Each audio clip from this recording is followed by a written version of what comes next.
udah paling benar aku, Pak. Paham. Pak, mungkin menanggapi kemarin di persidangan antara kedua lawyer nih Pak, Rasman sama Bang Hotman Paris, sempat terjadi keributan Pak. Itu melanggar kode etik nggak sih Pak sebenarnya? Yang kita tahu juga kan pengadilan dan Mahkamah Agung kan paling tertinggi lah Pak. Ya, terima kasih.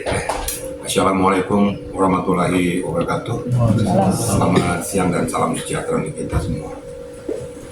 Itu yang 3 kali rekan-rekan media kembali meminta pendapat hukum tentang suatu peristiwa yang terjadi di Pengadilan Jakarta Utara gitu ya, yang mana pada saat persidangan Rasman Nasution yang didudukan sebagai terdakwa dan pelapornya adalah Hotman Paris Kota PA. Kalau kita melihat situasional yang ada di Pengadilan Negeri Jakarta Utara ini, ya saya sebagai pemerhati hukum, sebagai mantan penyidik dari kepolisian juga sangat menyayangkan peristiwa itu. Ya. Peristiwa itu seharusnya tidak perlu terjadi kalau kita mempunyai adab, kalau kita mempunyai intelijensi yang baik, bukan secara barbar seperti itu. Walaupun perlu saya informasikan kepada rekan-rekan semua, saya salah satu kuasa hukum Rasman, tapi saya tidak hadir karena saya sebagai supporting, karena saya harus netral, saya mendudukkan posisi dan porsinya sesuai dengan etika prosedur hukum. Itulah saya. Namun dalam peristiwa kemarin itu ya saya kecewa juga gitu. Itu namanya kalau dalam bahasa hukum itu disebutkan tuh contempt of court ya. Itu pelecehan di pengadilan ya, pelecehan terhadap marwah, harkat martabat daripada pengadilan. Itu ada sanksi hukumnya juga loh ya. Satu, melanggar etika profesi juga, apalagi sampai naik-naik meja ya, mukul-mukul itu nggak betul. Kalau memang ada yang tidak pas, kan nanti kan ada komisi judisial nanti yang akan mencermati permasalahan ini. Nah, sehingga melihat peristiwa ini bukan mendudukkan hukum pada porsinya, tapi jadi melihat keliaran daripada proses hukum yang gak jelas. Ini yang pertama dulu perlu sampaikan ya. Kemudian yang kedua, nah, seperti yang saya sampaikan, lepas suka atau tidak suka memang itu merupakan kewenangan hakim ya. Kewenangan hakim yang memimpin sidang. Hakim berhak untuk mengusir keluar siapapun yang ada di ruangan sidang pada saat peristiwa perjalanan persidangan itu terganggu. Hakim merasa terganggu, dia punya hak untuk menyuruh keluar siapapun itu, suruh keluar dari sidang. Itulah agungnya daripada meja sidang peradilan. Cuma makanya nggak ada gambar presiden wakil presiden kan nggak ada di sana. Berarti hakim itu independen tanpa intervensi oleh siapapun. Itu kesimpulannya. Saya merangkak pada yang kedua. Yang kedua ya ini tadi sebenarnya meminimais peristiwa ini. Saya tahu karena saya sebagai kuasa hukum juga. Sebenarnya Rasman Nasution itu mau menyampaikan dalam pembuktian ini ya, bahwa kenapa peristiwa ini mendudukkan dia sebagai terdakwa. Kalau orang yang nggak suka dengan Rasman pasti langsung apapun yang dia lakukan pasti nggak suka aja. Ya saya mohonkan kita juga yang punya intelijensi itu dia berpikir lurus juga gitu. Dia ingin buktikan dalam pembuktiannya bahwa seperti dulu peristiwanya, saya mendudukkan diri sebagai advokat. Iklima pada saat itu sebagai klien saya, duduk di sebelah saya. Suara Iklima yang disampaikan kepada publik apa sesuai dengan yang diucapkan oleh Iklima. Nah, kalau menurut undang-undang advokat itu tidak bisa dikenakan dia pidana ataupun pelanggaran apapun, karena dia hanya menyuarakan apa yang disampaikan oleh kliennya. Nah, ini yang tadinya mau disampaikan oleh Rasman, tapi ternyata tidak bisa dengan membawa bukti-bukti baik vokat maupun mungkin video mungkin dan lain sebagainya. Nah, hakim memutuskan untuk sidang tertutup kan begitu. Memang itu kewenangan hakim, sidang terbuka terbuka tergantung pada hakim. Nah, tapi kan ada hal-hal yang harus perlu dikomunikasikan. Kita harus berpihak tuh equal lah. Jadi menerima dari satu pihak minta pendapatnya ini perlu saya sampaikan ya bahwa ini sidang ini tertutup untuk minggu depan. Jadi agar diketahui baik terdakwa maupun pelapornya supaya paham posisi ini. Nah, kalau seandainya tidak disampaikan lebih awalnya mungkin bisa meminimais peristiwa ini.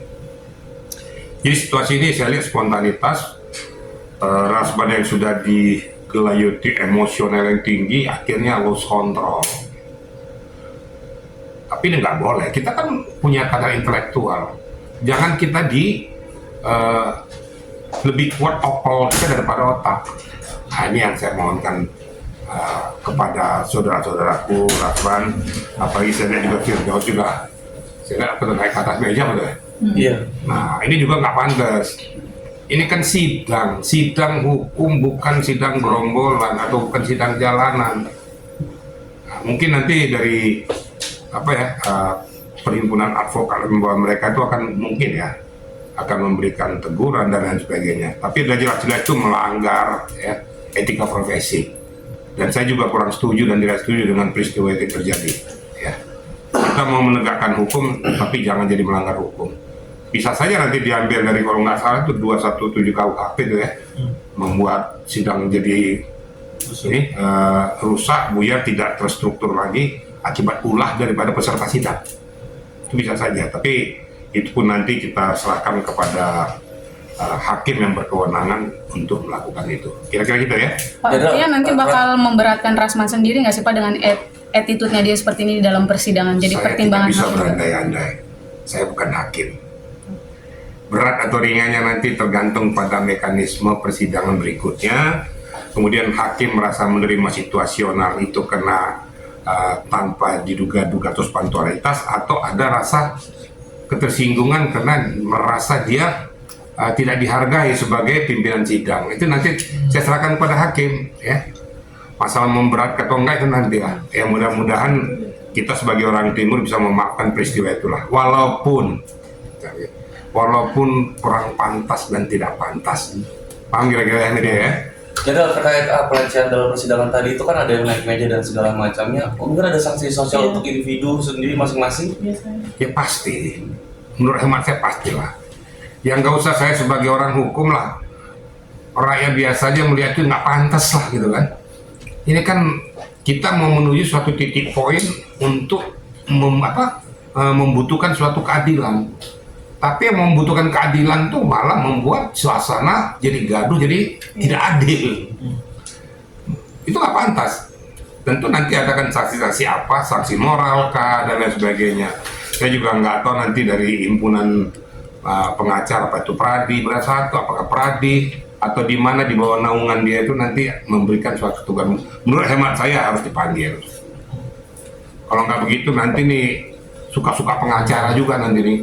Kalau tidak ada teguran-teguran terhadap hal-hal yang dilakukan pengacara di luar daripada kepatutan atau kepantasan. Gitu kira-kira ya. Kemudian Hotman Paris juga sudah mencolek wamen Pak Oto nih. Itu mungkin responnya akan seperti apa sih terkait si Firdaus ini naik ke atas meja gitu? Nanti kan yang menentukan bukan Pak Oto. Mau dicolek, mau diapain, nggak ada urusannya. Urusannya kan nanti komisi judisial. Kan gitu. Nanti melihat itu, nanti situasional kalau memang mau mengarah kepada pidana, ya pidanakan saja. Tapi kan nggak ada hubungannya ke Kumham. Kan nggak ada hubungannya. Hubungannya paling larinya ke criminal justice system itu. Kalau nanti yang merasa dirugikan itu nanti berkeberatan, ya akan lapor kepada polisi. Kembali lagi kepada JPU, kembali lagi kepada hakim. Kan nggak ada hubungannya ke sana. Ya kalau masalah pertemanan colek-mencolek ya biasa itu. Saya juga kenal kok Pak Oto. Ya. Pak Hotman juga saya kenal. Tapi saya jujur saya selalu pada saat ketika itu Hotman tidak mempunyai reaksi apa-apa. Dia duduk tenang, dia nggak memberikan reaksi apa-apa, itu suatu hal yang baik ya. Nah, jadi istilahnya tuh dia menunjukkan kadar intelektualnya juga, nggak terpancing dengan situasi walaupun saya lihat di video itu sudah dideketin, udah dipegang, tapi dia tidak bereaksi. Biasanya kan orang suka spontanitas langsung sendiri. Nah, mungkin saya sendiri nggak bisa menahan emosi, mungkin bokem saya naik kali itu kan. Nah, tapi ya dia tenang. Tapi ini menurut hemat saya hebat, dia menunggu dari pukul.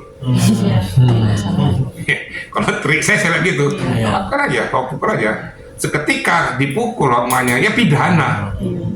Apalagi depan orang umum, saksinya banyak sekali. Makanya dia tenang aja. Terus datanglah petugas pengadilan itu untuk melerai dan memisahkan. Ya kesimpulannya ya, sudahlah, kita juga kaum penggawa hukum, pengacara, siapakah itu, hormatilah sidang pengadilan itu ya. Walaupun kita merasa sebagai terdakwa, jangan merasa bahwa kita sudah disudutkan. Kan belum tentu. Pembuktian kan masih berjalan. Analisis masih berjalan. Kan nanti ada dari pendapatnya nanti, kemudian dipertanyakan sama hakim lagi kepada JPU-nya sampai sejauh mana, kan nanti hakim memutuskan. Apapun itu, namanya kita bangsa Indonesia, kalau kita menghormati hukum, ya keputusan hakim itu itulah keputusan yang terbaik. Kalau nanti tidak pas, ya naik banding, kan bisa kan? Kalau tidak pas, saya kasasi aja. Memang sudah salurnya gitu. Jangan lagi ada kata-kata sama aja, hakim nggak benar lagi nih, naik banding juga sama, naik banding ini kayak seperti kasus Vina. Terus hukumannya mau kita hormati. Ya itulah hukumnya. Kira-kira gitu ya, kira-kira ya.